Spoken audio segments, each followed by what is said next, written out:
പ്രളയത്തിൽ ഉപരിതലം തകരാറിലായി ഗതാഗതത്തിന് ബുദ്ധിമുട്ട് നേരിട്ടിരുന്ന മുണ്ടക്കയം കോസ്വേ പാലം പുനരുദ്ധാരണ പ്രവർത്തനങ്ങൾക്കായാണ് അടച്ചിട്ടത്.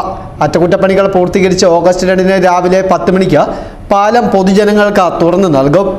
മുണ്ടക്കയം ഗ്രാമപഞ്ചായത്ത് പ്രസിഡന്റ് രേഖാദാസ് അധ്യക്ഷത വഹിക്കും. MLA അഡ്വക്കേറ്റ് സെബാസ്റ്റ്യൻ കുളത്തുങ്കൽ പാലം പൊതുജനങ്ങൾക്കായി തുറന്നു നൽകും.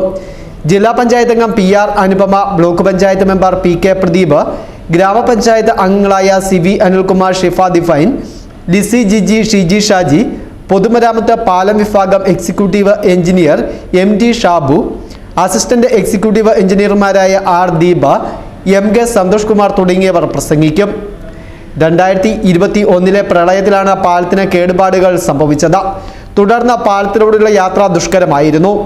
കോഴിത്തോട്, പുഞ്ചവയൽ, കണ്ണിമല, എരിമേലി തുടങ്ങിയ പ്രദേശങ്ങളിൽ നിന്നും മുണ്ടക്കയത്തേക്കുള്ള യാത്രാമാർഗമായ കോസ്വേ പാലം ഏറെ ഗതാഗത തിരക്കുള്ളതാണ്.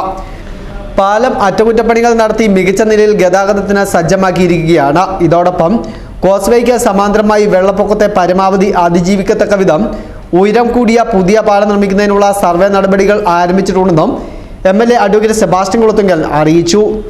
News bureau, Mundakayam.